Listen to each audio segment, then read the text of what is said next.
On today's Cardinals Squad show, positive takeaways from a Cardinals preseason win, who made their best case to make the team, and are the Arizona Cardinals ready for week one? We'll discuss it all next. Rise up, Red Sea. It's the Cardinals Squad.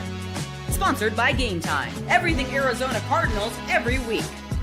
Covering all the big hits and game-changing plays from the Valley of the Sun. The way only the Locked On Podcast Network can. Gear up and squad up. The Cardinals Squad Show starts now. Welcome into the Cardinals Squad Show. My name is Benjamin Garcia, host of the Ben Garcia Show mornings on YouTube, and as well as a certified Arizona Sports credentialed media member. Thanks for making Locked On Cardinals your first listen here on this beautiful Saturday night. Don't forget the Locked On Cardinals Squad Show is free and available on all platforms, including YouTube. So click that follow or subscribe button to do what thousands, dare I say millions of Cardinals fans have already done. Become an everydayer and get locked onto the Arizona Cardinals right here each and every day.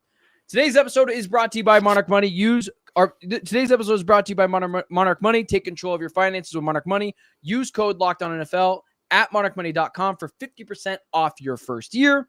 Joining me today from your regularly scheduled Cardinals Locked On show, my guy Alex Clancy, and alongside him, former ASU football alum and NFL offensive lineman and Super Bowl champion still.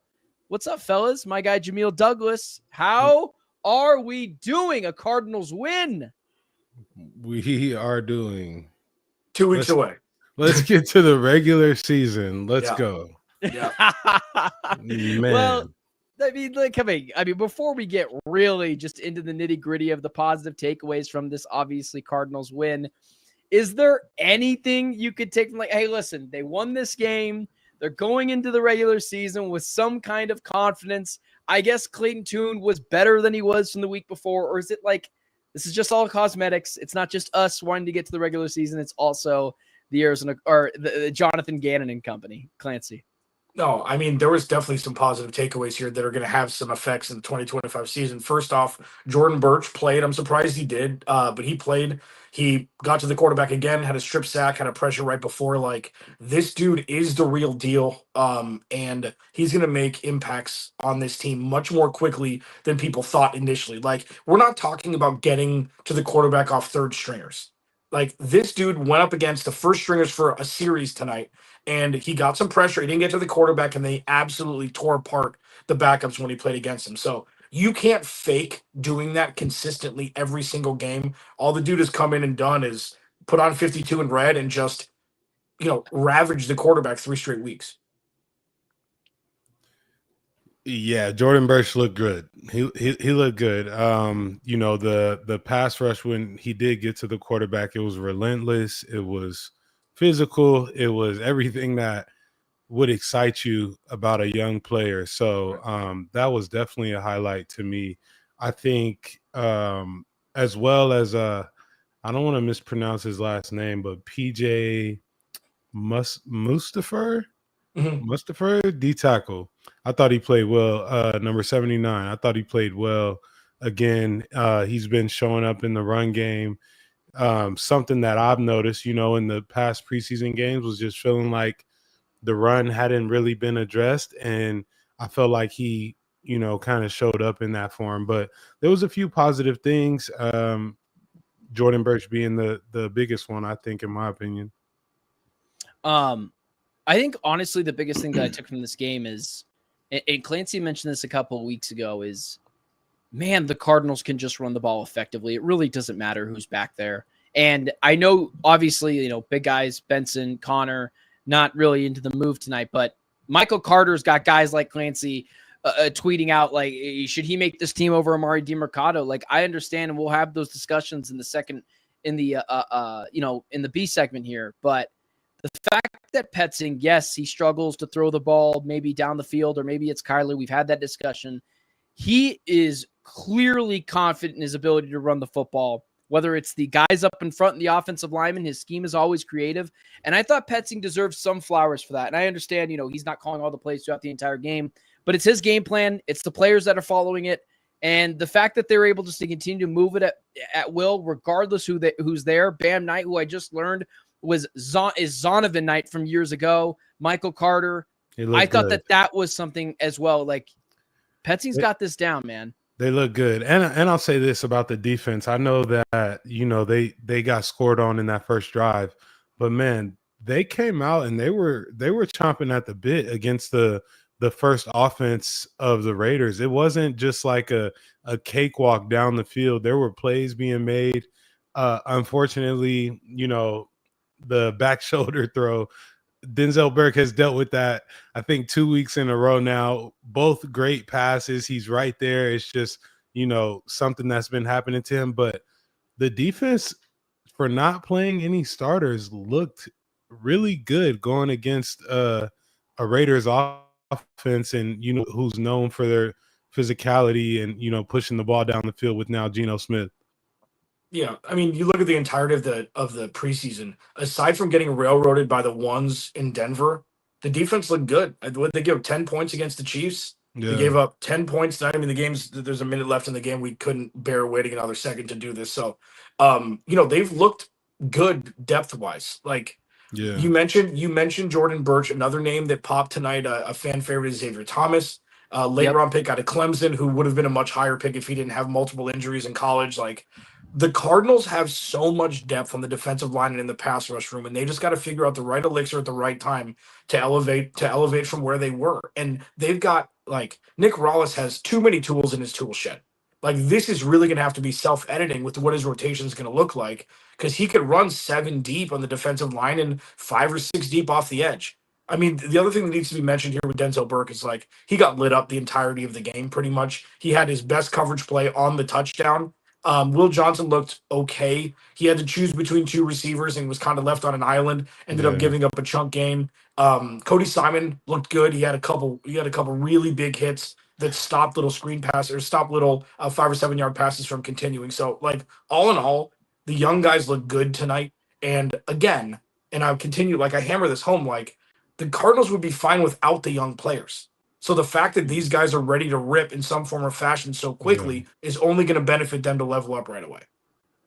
I know obviously we're talking a little bit about the rookies here, and obviously that's going to continue to be a good takeaway. But Cody Simon tonight, I mean, I don't think he stepped out for all the right reasons, but I don't think you're necessarily talking about him because he looked as lost as he did last week.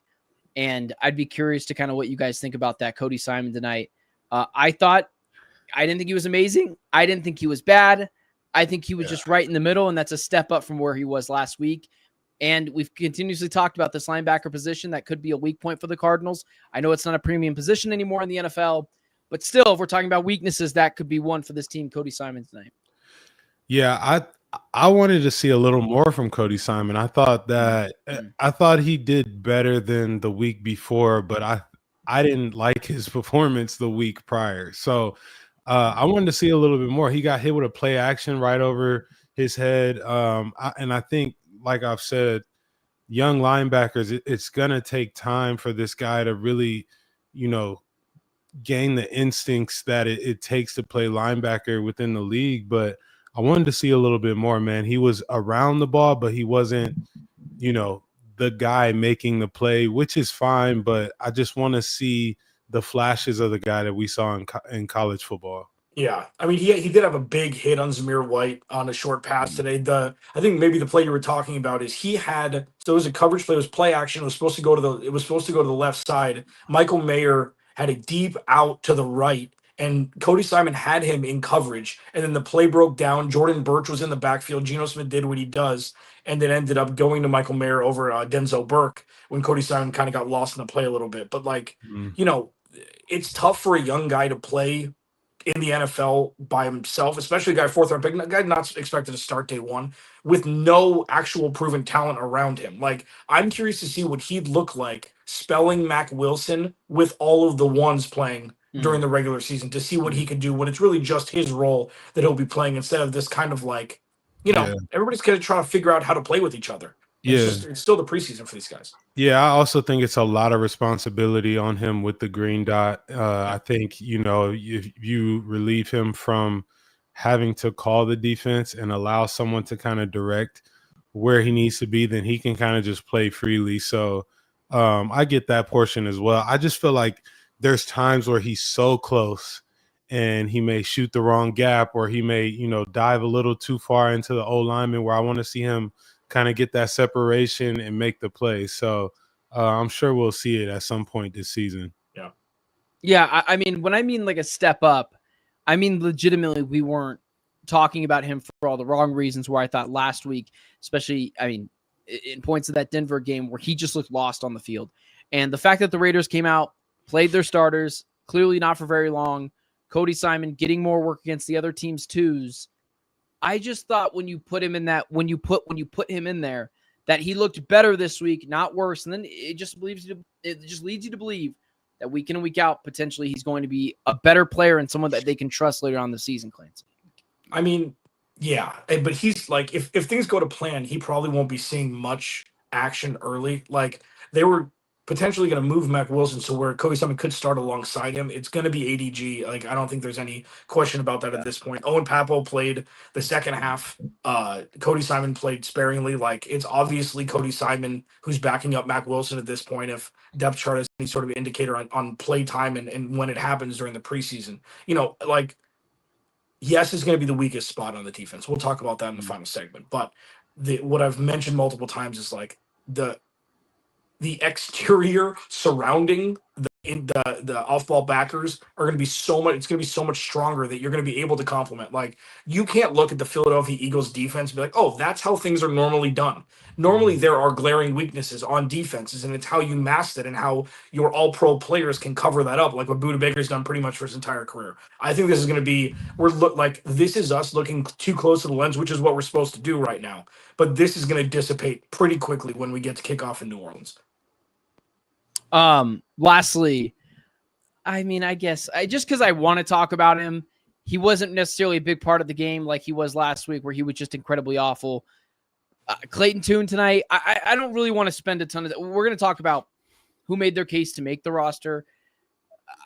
Did Clayton Tune do enough to be kept? I mean, to be kept on the practice squad with this team next year? Because 12 for 20, he got sacked 5 times. It felt like to me some of those sacks were him holding onto the ball a little too long. He definitely held on to the rocks. Yeah, he had a touchdown early in this game, but outside of that, really quiet again. And again, outside of that first touchdown, I think he had like 6 more completed passes. Did he do enough to be able to make this roster, at least make the Cardinals think maybe there's something more there that there just isn't, maybe, or whatever?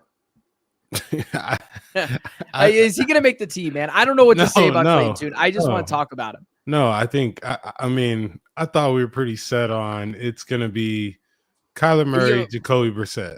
No, practice squad. Oh, is he done with this team? No, I think he can, if you got a guy that you trust to be in there, like, you don't. I'm saying from a practice squad standpoint that can run the operation, that knows the guys, that isn't going to mess up the scout looks. Like, he'll be there. I don't know that if one of those quarterbacks go down, I don't think that he's going to be the next guy up. I think they'll try to figure out something to bring in, but I think he'll be on the practice squad. So let me, I get to phrase it like this. Was tonight a positive for him?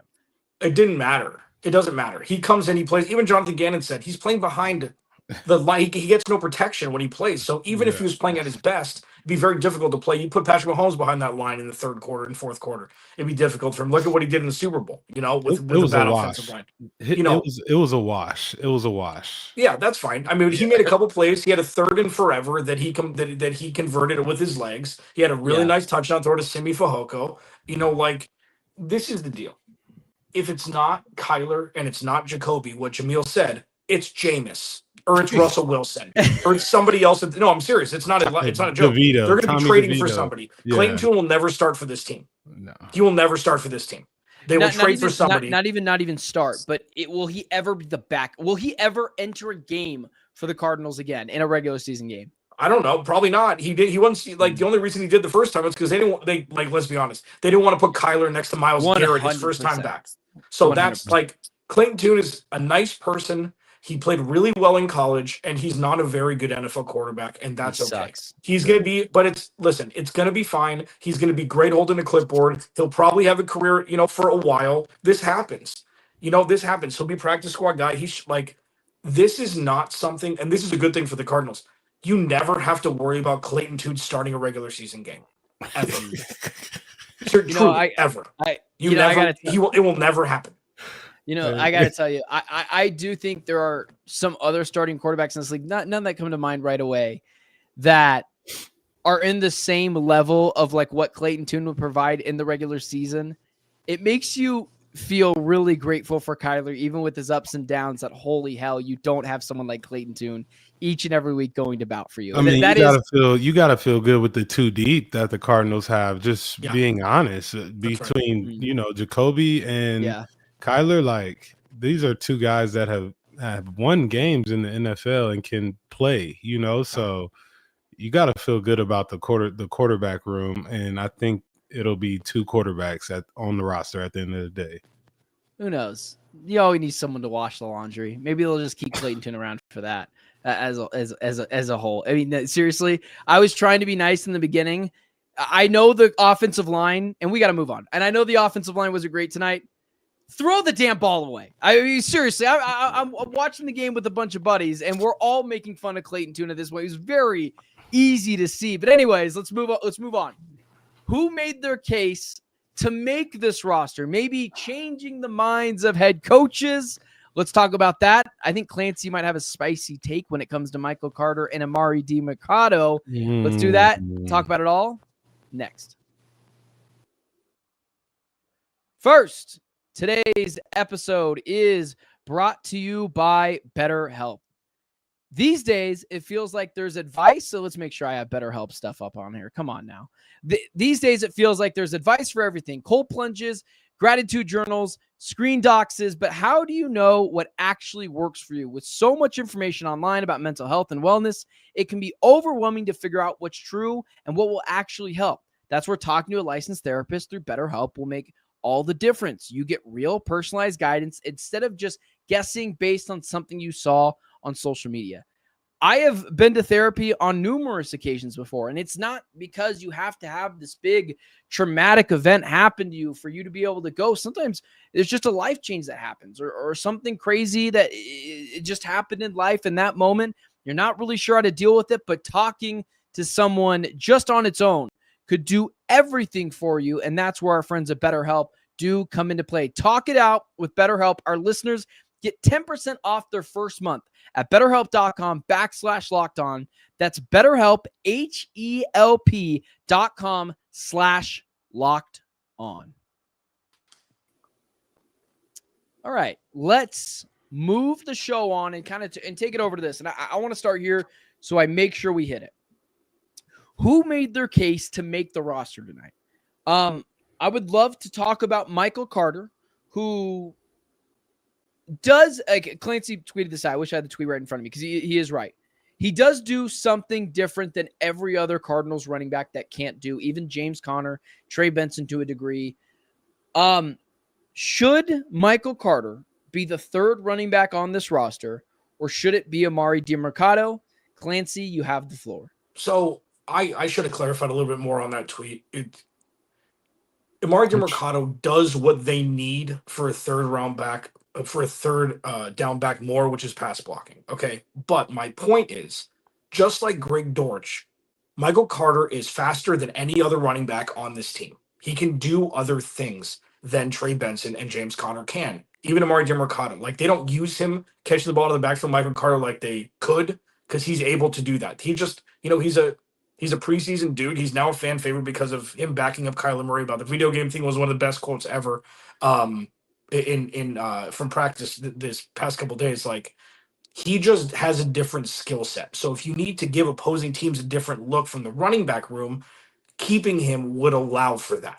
Having said that, like, the most prudent thing to do is if you were to keep one of the two, it'd be Amari DiMercato, and you'd have, Michael Carter ride the practice squad unless somebody else picked him up. But you saw the scoot tonight. You saw what he's capable of. And it just needs to be mentioned that, he just has a different skill set. He's 5'8", 190 or 5'8", 200 pounds. He's a different back. And sometimes you need a different look. Jamil? I thought it was interesting that Amari DiMercato was out there as much as Yeah. he was. I thought that was really interesting. I thought we would see him a little bit, but I just found it interesting because we're talking about running back 3, but still, I felt like it was one of those things where, okay, you're either playing in this game because you're expendable, or I don't know. It rubbed me the wrong way. I just did not expect him to be out there. I don't know what else to say about it. Has DeMercado earned the? I mean, I want to debate the Michael Carter thing, but has DeMercado earned the right to be someone that's not dressing tonight? He's a second year guy, undrafted player at a TCU. Third year guy, undrafted at TCU. Like,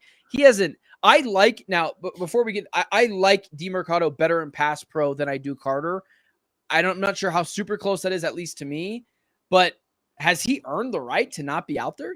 Well, I mean, he's a teams guy too. So, like, him being on special teams, like, you saw DJ Dallas, all the special teams guys were playing tonight. Yeah. Fehoko was playing. We'll get to him in a sec. But, like, listen, that's running back 3/4. Okay. The people who solidified themselves tonight, Fehoko solidified himself a role on this team. Not just because he had 2 big tackles in the last 2 weeks in special teams, and he had 2 touchdowns in the last couple of weeks. Caught the sole touchdown tonight.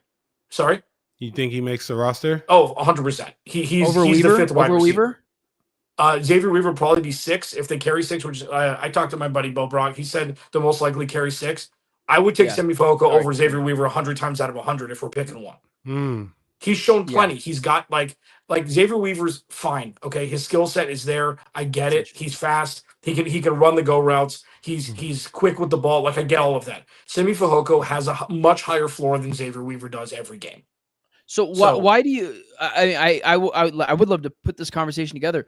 Why do you like Michael Carter? So now I feel like we're on opposite ends. I like Xavier Weaver more than Fehoko, and I like Emari Demercado more than Michael Carter. So why would you pick Michael Carter on this team and not Demercado, but then Fehoko over Xavier Weaver? I guess because Xavier Weaver and I feel like Michael Carter are actually closer in players. I know they play different positions than the other two would be. You see what I'm saying? Completely different. You understand what I'm saying? No, it's like talking pancakes and waffles. It makes no. Fehoko is 6'4". Okay, he's been in the league 5 years. He has a much higher day-to-day floor without it being particularly close than Xavier Weaver. If you said who has a better chance of seeing meaningful snaps in 2025 between the two of them, it's Fehoko by a landslide. Right, Xavier Weaver, like, the undrafted story out of Colorado is great. He broke in a little bit, but this is a tough wide receiver room to crack when you've got Zay Jones and Michael Wilson ahead of you. The dude that can do it is Fehoko. And he showed it over the last 2 weeks. So who's going to make it? There's no way he's not in the 53. Yeah. There's no way, especially after the last 2 weeks. Xavier Weaver had the same amount of opportunities as Fehoko did this preseason, and Simi had taken full advantage of it, and Xavier Weaver hadn't, except for that touchdown catch from Jacoby Brissett in the first week. I think Fehoko is very redundant in what they already have in the wide receiving room, and I think you could paint that as a good thing or a bad thing. And I think the good thing is they have an identity. They're going to be big, strong. We're going to push dudes around. We're going to play smash mouth football, and Xavier Weaver isn't that. But he also, I think, is, along with Greg Dortch, one of the twitchiest guys with the ball in their hands. And I think, obviously, you got the go route, but I think his route tree is a little bit more expanded than that. I like the fact that this is Xavier Weaver's second year. This is the 5th year you said at this point for Fehoko. So listen, I don't want to make it seem like, oh, you're dumb, I'm right. Like, we're talking about the 5th and 6th wide receivers. Neither one of them are going to see meaningful snaps in the season. But I think because Xavier Weaver, I think, does things a little bit differently than what they have in that room, and Zay Jones, Michael Wilson, and Marvin Harrison Jr., I would go there. And then same with the other reason. I think in pass protection, the only reason why you have Emari Demercado there is because he's better than even last year, Trey Benson, at protecting the quarterback. So those two guys, I think Weaver and I think you're probably right, Fehoko, both make the roster.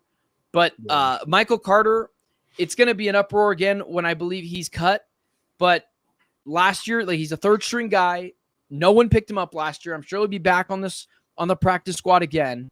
But yeah, I just find that interesting that maybe it's the identity of that wide receiver room that I guess you would like Fehoko better. I'll say this. I do like the idea of Fehoko better. I like the idea of surrounding Kyler with bigger receivers. I just think that that's what you kind of have to do. Big receivers that can, make him right in certain situations. We know his limitations as far as height. Not saying that that's a bad thing, but I just think you need bigger targets on the field for a guy like Kyler. So I like the Fehoko over Weaver, and just being honest.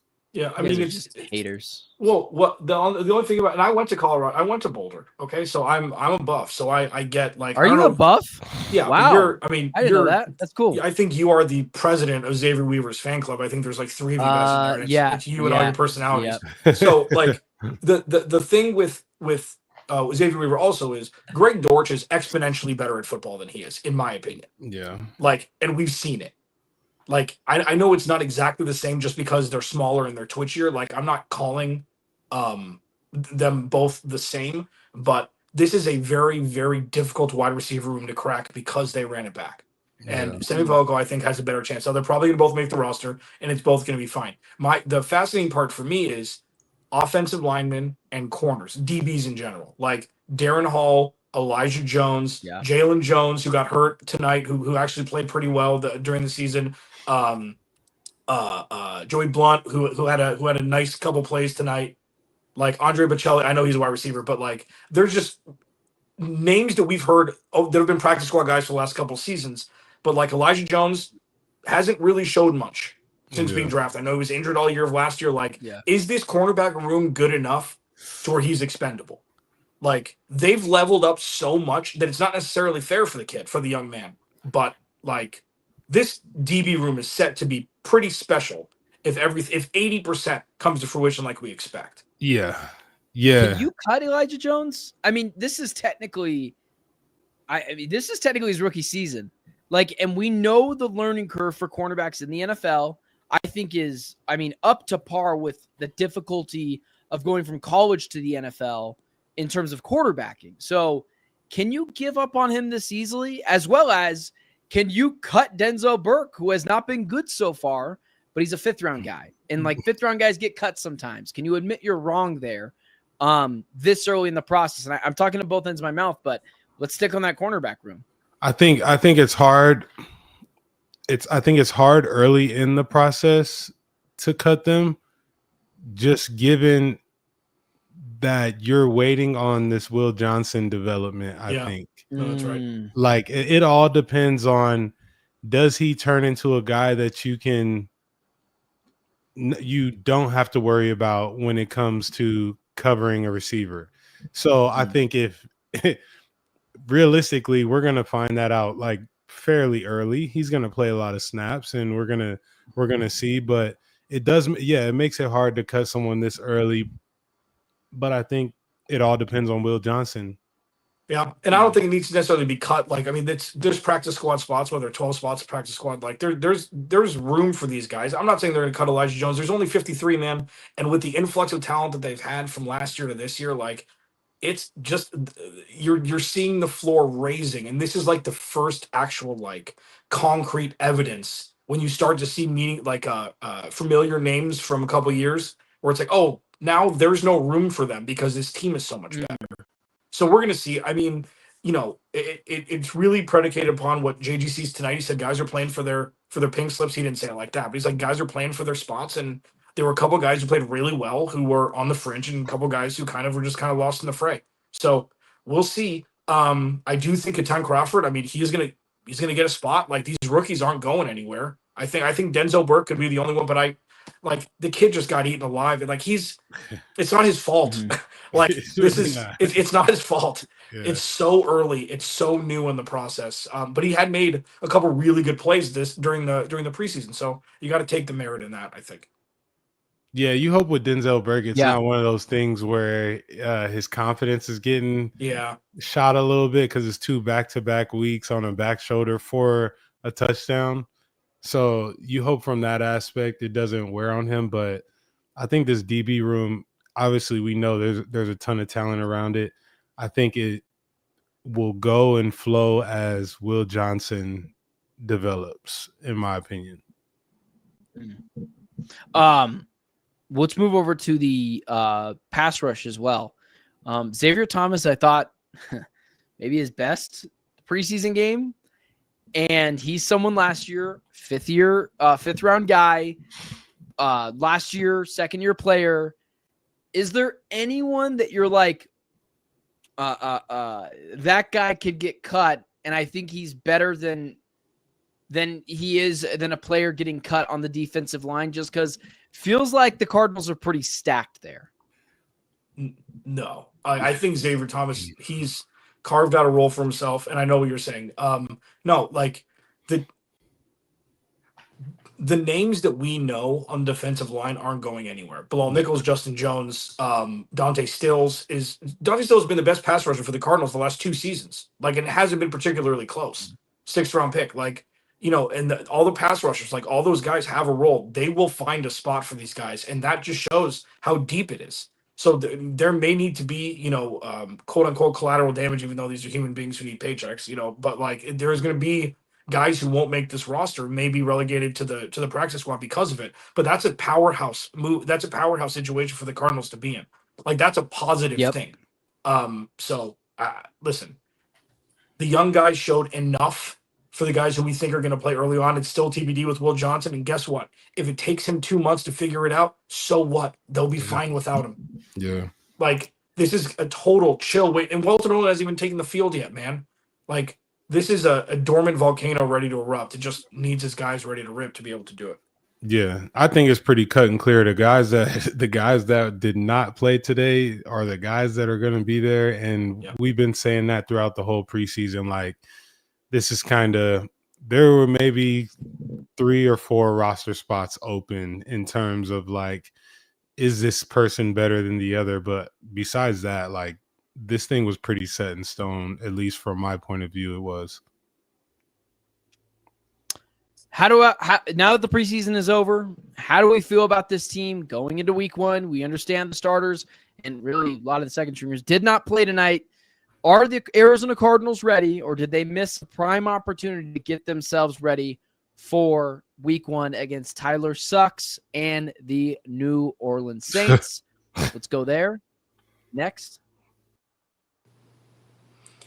This episode of Locked On Cardinal Squad Show is brought to you by our friends at Yahoo Fantasy. Dude, if you don't have your Yahoo Fantasy leagues set up, if your text chats your chat rooms aren't just absolutely exploding right now, what the hell are you doing with your life? It's right around the corner. You got 2 weeks. I've got 3 drafts in the next 5 days, and I couldn't be more excited because all of them are on the Yahoo Fantasy app. The craziest part, they're rolling out 28 crazy new things for the month of August. And one of them, the first they're rolling out, is a brand new format on how to play fantasy football. It's called the Guillotine League. Each week, the lowest scoring team gets eliminated from the damn league. Goodbye. You cannot be the lowest scoring team 1 week if you want to win the league. It's absolutely insane. They still got their private head-to-head in public leagues if you're more of the traditional person, but I'm trying to Guillotine League. I have no idea what to expect, but I know Yahoo Fantasy has me covered. Go to yahoofantasy.com/LockedOnNFL and start your leagues today. It's yahoofantasy.com/LockedOnNFL. And Ben and Jamil don't know this, but we have a surprise last segment with fantasy implications in mind that they don't know about yet. So you want to check out the last segment.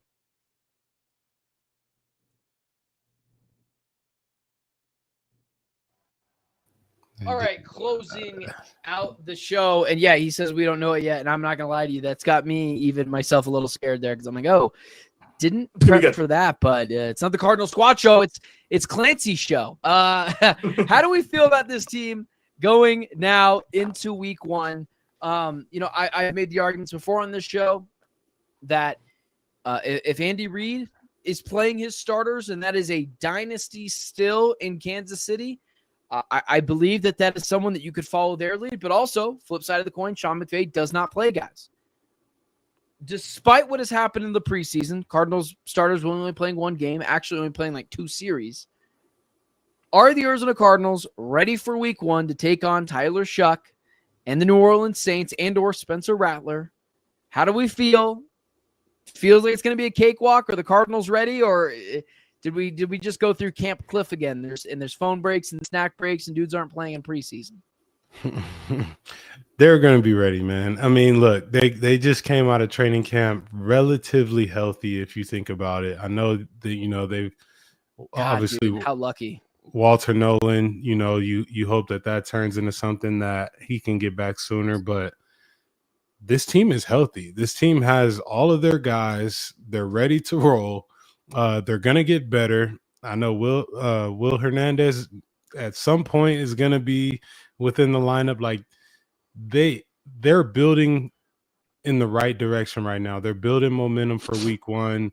And I just think they're in a perfect position. I don't see anything to worry about as far as are they going to be ready for week 1. Like, they're healthy, they're ready. That's the biggest thing is being healthy. That's right. One of the funniest things talking about Will Hernandez, I forgot to mention this. I had Justin Pugh on the show a couple months ago, and I was asking about Will Hernandez. I'm like, is he going to come back? Like, what do you think? And he gave me his thoughts. He goes, Will's going to be fine. He has very thick bones, so he recovers a lot more quickly than normal humans. And I'm like, what the hell does that mean? He goes, it's just an offensive lineman thing. Just trust me. I'm like, okay, I trust you. Justin Pugh played in the NFL for 10 years. Absolutely. He's anyways, dense. It's just a funny anecdote, dude. People say funny things. It's great. Yeah. Offensive linemen are the most, they're the best interviews out there. Anyways, they're going to be fine. Yeah. So, like, this is the gauge for me. How many questions are there going into the season that you don't know the answer to, but you should?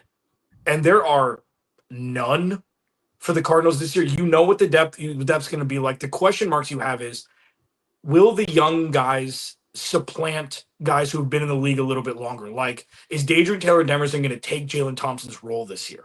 Is Will Johnson going to play well enough to take some of Max Melton's snaps? Those are the questions. Not, oh no, who's going to play cornerback alongside Patrick Peterson, which happened for 7 years. Like, there are no glaring holes on this team.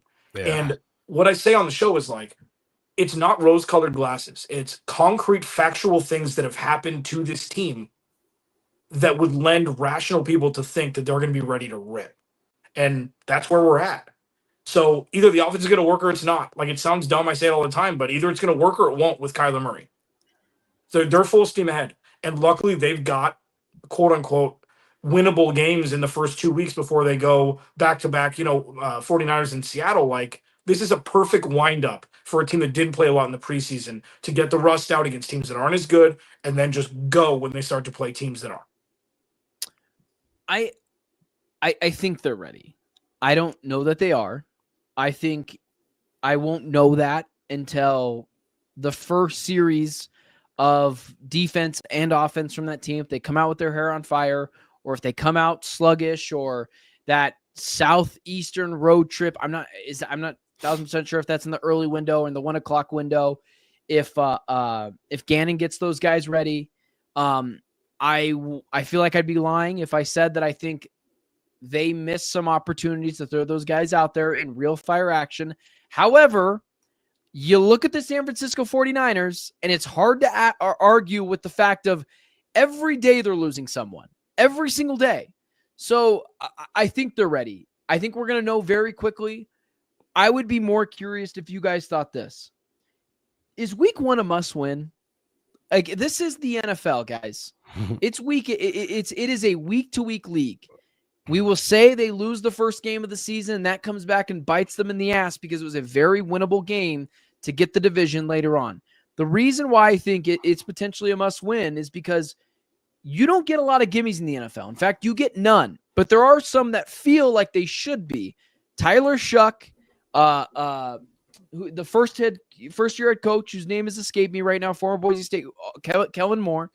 Like, they should be ready to go in with their hair on fire and beat the hell out of this team. I don't just want to see them win. I want to see them come out with their hair on fire and make a statement. Does it feel like it's a must-win to come out right away and kill this team? It's not. I will be so upset if you say no. I will be so upset. I'm just gonna keep it real with you. It's not a must-win in terms of is this gonna like Oh, deter them away from making the playoffs? No. Should they win this game? Absolutely. They handily. should win. I'm not going to say handily because there's grown men on the other side as well. So yeah, guys, come on. There's grown men in every game you play, but when the Warriors were lining up against the Suns in the 73-9 team, it never got close. Are we and in talking the about NFL, Are we talking about basketball? Let's talk about the NFL. Are you comparing the Cardinals to the 73-19 Warriors? Like, what are we talking about? When you're playing here? Tyler Shuck in the New Orleans Saints, who I can name 6 players on that team. Well, because you don't host Locked On Saints. Like, here's the thing. I'm not Ross Jackson. I'm not Ross Jackson. That's true. So this guy, man. This is what. Okay, dude. These seasons can get out of. I have watched this team, and this is where the fandom comes out. I've watched it too many times. Listen, that's on you. That's not look forward. Okay, I call it Stockholm syndrome to losing with the Cardinals fans. It's like it's only dysfunction or something else is wrong. It's like, no, maybe the other side is right, and it just hasn't been here before. And this is kind of what we're seeing.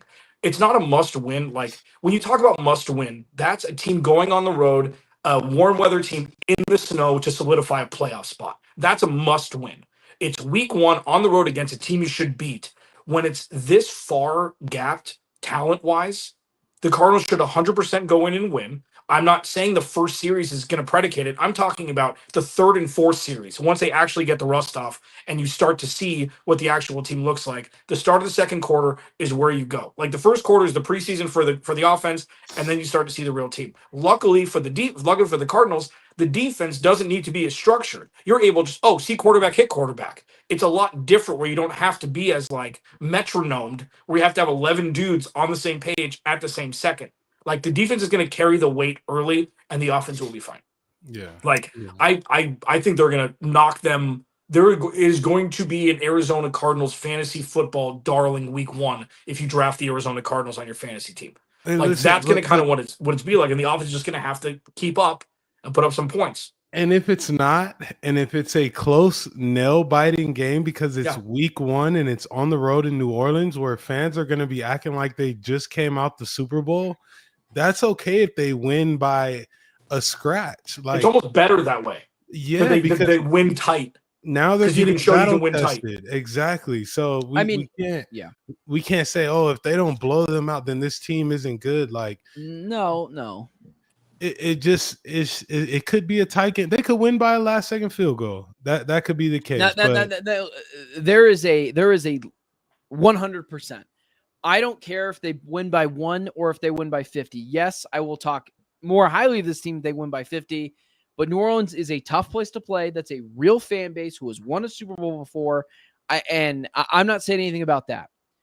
But when you put everything together, Kyler Murray struggles in the second half of the season. The fact that their last 6 games of the season are fairly tough or giant question marks.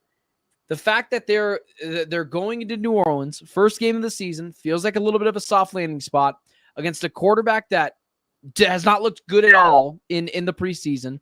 Kellen Moore, who was a shot fighter as an offensive coordinator before he went to the Eagles, and a defense that, it's got Cam Jordan on it, it's got Demario Davis, but outside it, there's no Marshawn Lattimore there anymore. You got to win that game. And sure, maybe they lose it and they pick up a win somewhere else, but it's very important, and that's where I'll be at that. I would be shocked if they lose that game. It's not like we're talking about things that are so far-fetched. We can't have conversations about that. It's like, what if the Cardinals win 6 games and everybody gets fired? Let's talk about it. It's most likely not going to happen. And this is the first time I can actually push back and say that over the last handful of years. The Cardinals should go in there. They should win handily. The defense should shine. The offense should really start to go. And then we're going to be off to the races here with this team. Like, that's more than likely what's going to happen. So let's go into it with the guise of that being closer to happening than them losing. I don't know. Yeah. No, as I was looking into, I was going to ask you a question, but we'll save it for this next segment. So let's just carry it on over to there. Biggest weakness going into the season. We just talked about their readiness. Is there something going into New Orleans into the second half or into the oh my God, what am I saying? What the hell am I saying? Biggest weakness going into the season. Let's just leave it at that. Biggest weakness. Golly, guys. My I've been up. glitching. My guy's glitching. I am. Let's go. Let's go. Let's go. Let's go. Where are we going? I didn't know we were going to break. We going on a trip? All right, guys. I have been up. I'm on a guys weekend. I'm in Prescott. I've been up all weekend. I'm going to take the L on that one. At least I haven't talked when my mic is muted, but the night is still young. Is there something right now before we get into Clancy's fantasy football segment that is incredibly worrisome going into the season? Or if not, what is the Cardinals' biggest weakness? Go ahead, Jamil. Offensive line. I'm just kidding. No, I actually don't think the offensive line is a weakness. I think the only question mark that I have is not from a player standpoint. It's from a offensive schematic standpoint. I've said it before. I think the best teams that I've been a part of and, the teams that I feel confident in have an identity from an offensive standpoint. And so that's the biggest, I don't want to call it a weakness, but it is a question mark for me. Like, what do we get out of this Cardinals offense? Do we get Marvin Harrison Jr. getting fed the ball? Do we get the Zay Jones over the middle, the Michael Wilson? Like, do we get a mixture of running backs? I think that is the thing for me that will tell me what kind of year it's going to be for this team is how creative are we with the offense and how aggressive are we with the offense? Outside of that, man, it's hard to look at this team and say that there's a question mark. I just don't. I can't really. Once that D-line gets in there, it's a whole different ball game. So I don't know, Clancy. What do you think? Yeah, I mean, I thought you were going to say offensive line there. I'm going to say offensive line, but we'll do a full segment, I promise, because that's a really good point. That's the biggest question mark maybe going into the season for the entirety of the team is can the scheme of the offense really adapt to be better than what they were last year? They were great for chunks of last year, and then they were anemic for larger chunks. So yeah, we'll do that, next week before the season starts. It's the interior of the offensive line. Show me. Everybody says it in camp. Everybody says it's not Will Hernandez. I'm not saying this to be right. I'd rather be wrong. And hopefully Isaiah Adams and Evan Brown, or as advertised, Evan Brown showed it last year. The right side of the offensive line was the weaker spot with Will Hernandez and Jonah Williams going out. I hope Isaiah Adams is as advertised, and Will Hernandez only needs to come in if there is an injury or something. But I want to see the interior of the offensive line go up against real ones and protect Kyler Murray, allow that pocket to stay deep so he can do what he does. That's it for me. And then obviously it's an off-ball linebacker spot, but I don't have an issue with it yet. Yeah. You don't have an issue with it. Mac Wilson's going to be great. Nick Rallis will scheme the bleep out of those guys. Yeah. Nick Rallis is an absolute maestro. And he's going to be – that's my prediction for this year. He'll be on a short list for head coaching jobs next season. Because he's done a lot with no talent. Imagine what he's going to do this year with a whole bunch. For sure. God, I don't want to contribute to the everyone look at Nick Rallis thing because he is an elite head coach in the making. And it's like Todd Bowles years ago where teams just kept on, going away from him and not realizing he was here with the Cardinals scheming up this awesome defense. So I would agree with you, Nick Rallis. I don't want to expand on the same topic on the interior of the offensive line, although I would probably agree as well. The defensive back position since Starling Thomas has been gone, it's probably been the thing that I was most concerned about because I feel like I was one of the ones that said, hey, with Will Johnson, I think he's going to be awesome. It's going to effing take time. Don't hold this guy to the standard of Darrelle Revis immediately. I think it could take a month or two, maybe 6 games. Behind him, I like Max Melton.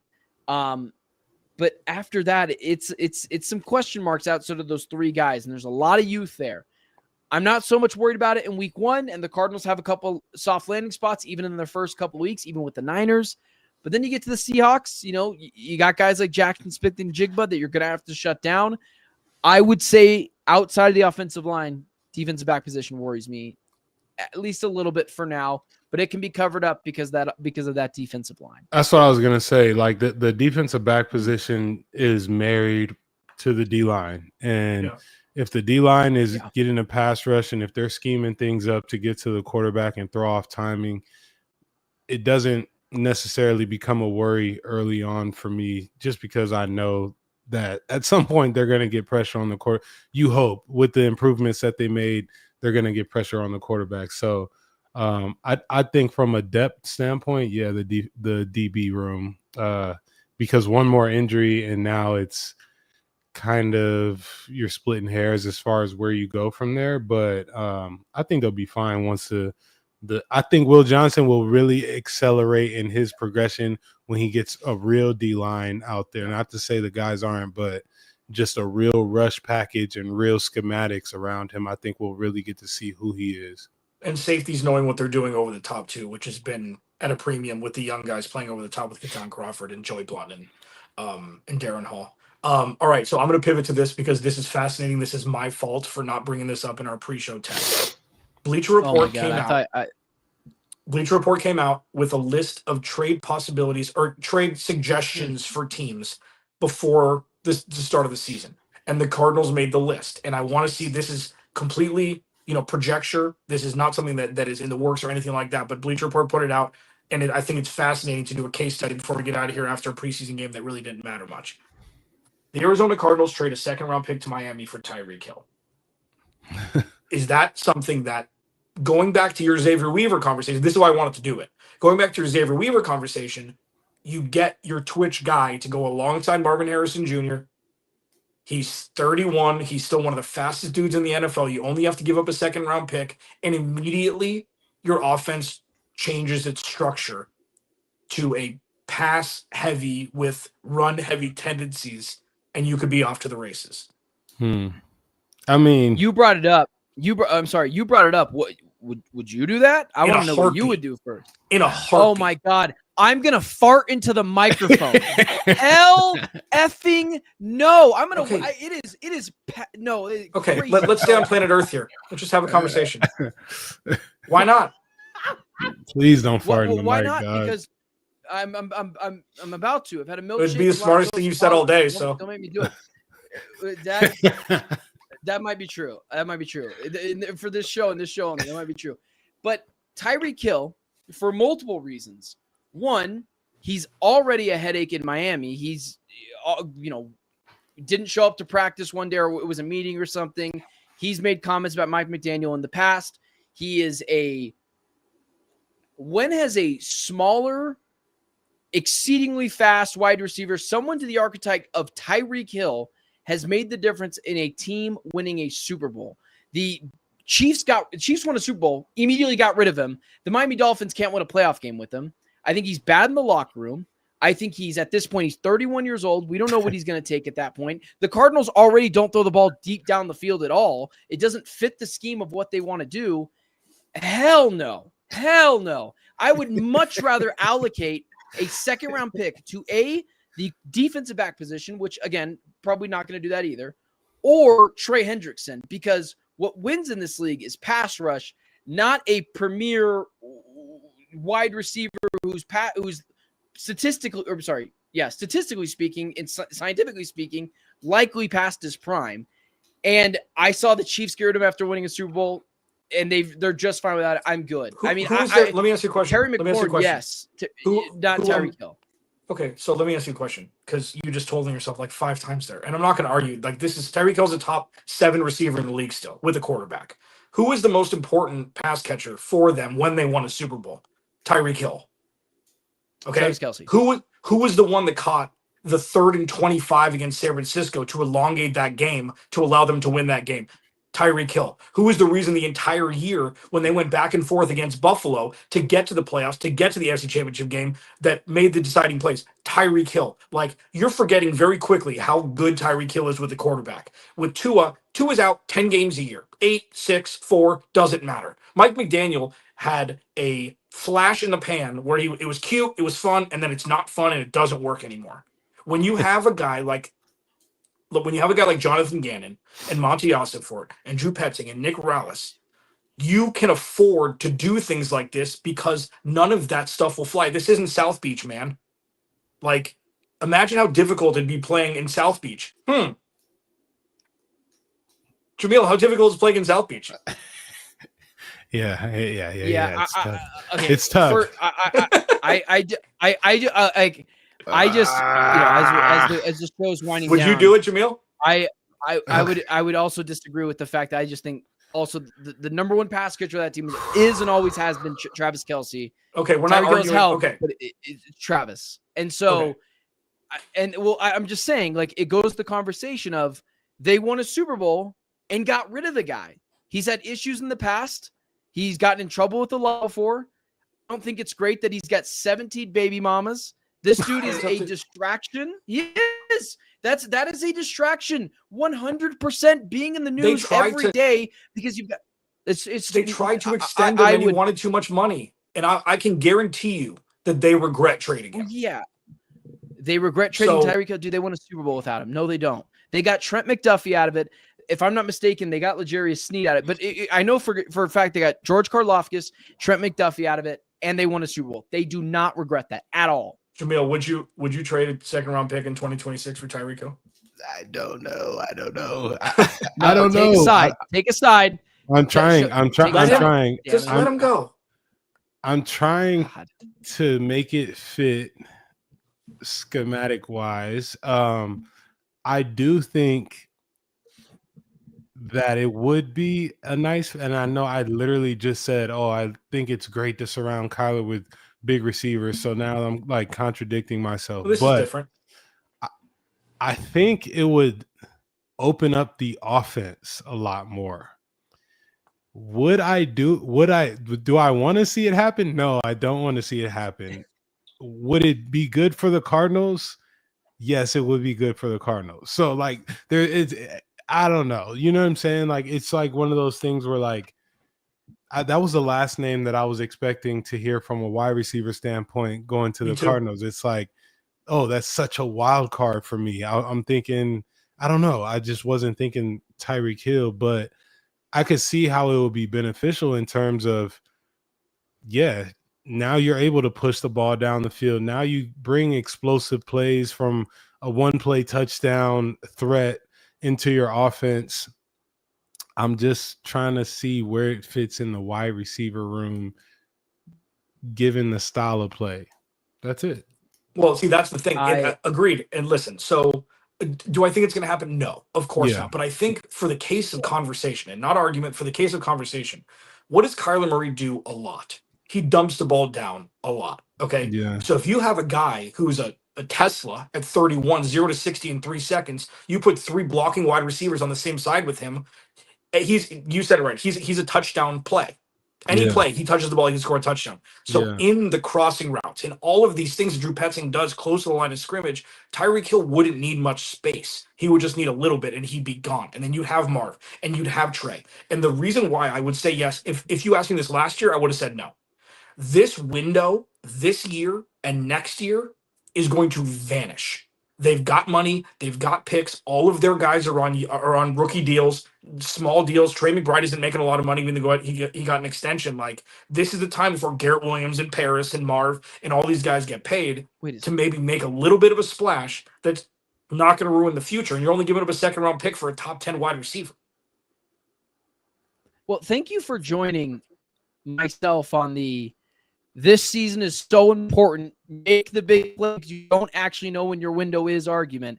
But why is it that you would do it for Tyreek, but not Trey Hendrickson or a position? Look at the Cardinals' defensive line and look at their offense.